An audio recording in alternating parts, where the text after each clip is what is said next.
Do people run? I used to ask this question all the time, and sometimes still find myself asking it when I'm in the middle of a run. My brother's a runner and my girlfriend's a runner, and it always confused me how they could say they liked it. There's better ways to lose weight. I guess it's good for your cardio, but it hurts. Anytime I've been on a run, it's hurt my knees, sometimes my back, and a majority of the time, my ego. I've been weightlifting for 10 years, but nothing makes me feel more out of shape than running. It sucks. But once I committed to running, I realized that's kind of the point.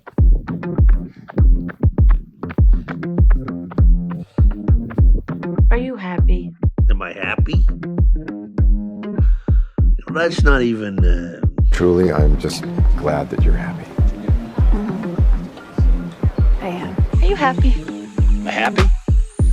Well, I don't know. I'm happy as the next man, I guess. So on Sunday or something like that, I found this fantastic article in the New York Times, and the headline reads, "Wealthy, Successful, and Miserable." So Casey Neistat made this video like 6 years ago now. He's talking about this New York Times article that is comparing the lives of these two different people. One of them is like I think he's a rich hedge fund investor or something like that on Wall Street, and he makes millions of dollars. And he's kind of coming to this realization that nobody really gives a shit about his performance, or if he's up, a certain percentage each quarter. Even though he's making a lot of money, he's starting to feel this void of fulfillment and purpose in his life. And it's taking the life of him and comparing it to a janitor at a hospital who's probably not getting paid enough money and isn't experiencing this same void of fulfillment as the investor. And it's really interesting, and Casey's take is really interesting. And his theory is essentially breaking down our problems into two different categories. The first one is something that we all experience. It's life problems. It's things like fulfillment and purpose and even happiness. And then the second one that is on top of that can a lot of the time take precedent if you experience them, is money problems. Things like, how are you gonna pay your bills this month? How are you gonna put food on the table? How are you gonna afford your car payment that gets you to work every day? And he shares his experiences because he's been on both ends of the wealth spectrum, and essentially breaks it down in a way that he thinks that if you have a lot of money problems, you don't really have time to think about the life problems. It's hard to think about your purpose and fulfillment when you're worrying about how you're gonna put food on the table. Or it's hard to think about your happiness when you need to worry about paying medical bills because you needed a surgery. But essentially what the article and Casey are talking about is the age-old question of, does money buy happiness?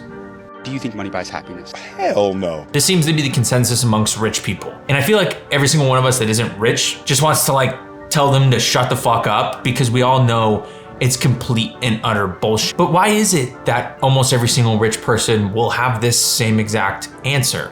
I have a theory.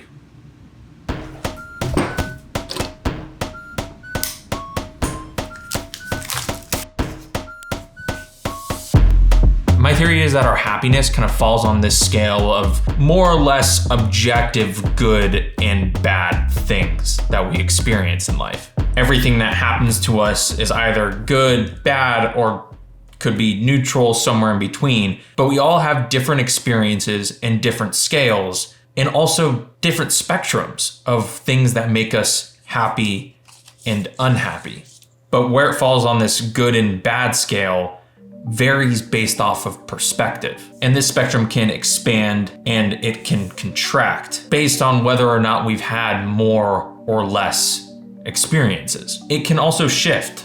It can shift left or it can shift right. I'm also just now realizing this should probably say unhappiest and this should say happiest. And so if we look back at the two people that are talked about in the New York Times article, it might be safe to assume that the janitor of the hospital is more so on this side, because it probably takes a hell of a lot more to make him unhappy and a hell of a lot less to make him happy. He probably doesn't take as many things for granted in comparison to the rich hedge fund investor who's probably more up here.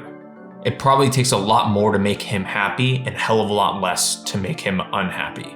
I think people that are rich tend to be up in this area. Now, obviously, on a grand scale, rich people still experience terrible things. They're not immune to that by any means. But I think if you're looking on a day-to-day basis, there's a lot more things that could potentially make them unhappy. And it takes things that are more or less extraordinary to make them happy. I also think that there's plenty of rich people that came from nothing and maintained that perspective. So now they have experienced some of the highest of the highs, but also probably some of the lowest of the lows. Now, obviously this imagery isn't perfect for such a convoluted and nuanced topic, but my main point is, I think a lot of rich people say that money can't buy happiness because they tend to forget just how bad things can be.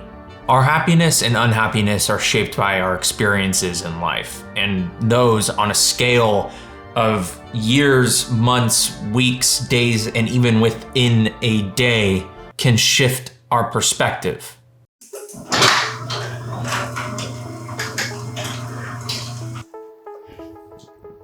This was definitely a shift in mine and my girlfriend's perspectives.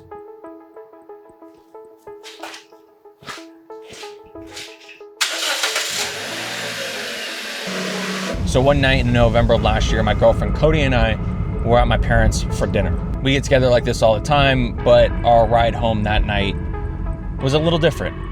We live in a really small town, so there's a channel of back roads that we take pretty much everywhere. And on the road that I just turned onto right now, there's a particular intersection where it's a two-way stop, meaning we are on through traffic right now where we have no stop sign, and the crossroad at a particular intersection has two stop signs on both sides of the road that I'm on right now. As we're approaching this intersection, we see that somebody stops at the stop sign ahead of us, but for whatever reason, as we enter into the intersection, the driver that is stopped at the stop sign got confused, thought we were gonna stop for whatever reason, even though there's a sign that says cross traffic does not stop, and pulled out literally right as we got into the intersection. The front right corner of Cody's car and the front left corner of his car collided. It was very jarring. Now, luckily, it obviously still drives barely. The suspension is kind of fucked up. And it also very obviously needs a wash, but because of the damage, we can't necessarily take it through a car wash. But when people go through something traumatic like that and they have this newfound gratitude towards like just being uninjured or having a car to drive in the first place, they're not being dramatic. Like, that's a real thing that happens. And so Cody's car hasn't been fixed yet because the other driver didn't have insurance, and Cody doesn't have uninsured motorist policy, whatever it is, because, you know, money. But it's weird because there's obviously a lot of stress that happens after an event like that. But at least for me, there's also this weird, like, euphoric feeling that happens, this weird sense of calmness. And I think it is because it's like, okay, we made it out of this really, like, traumatic event, but we made it out. We're okay. Things could have been a fuck ton worse. And so events like this on a bigger and smaller scale happen to us all the time. That's why like post-Christmas and post-vacation depression are a thing. That's why when your nose finally clears after days of it being stuffy is one of the best feelings in the world. And so when it comes to running, there's obviously a biological response where your body releases endorphins. It's obviously beneficial to your health, maybe not so much your joints, but it really is kind of this self-inflicted torture. And after you put yourself through something so grueling by your own choice, it kind of makes the rest of your day just feel a little bit better. So yeah, in my opinion, running sucks. But that's kind of the point.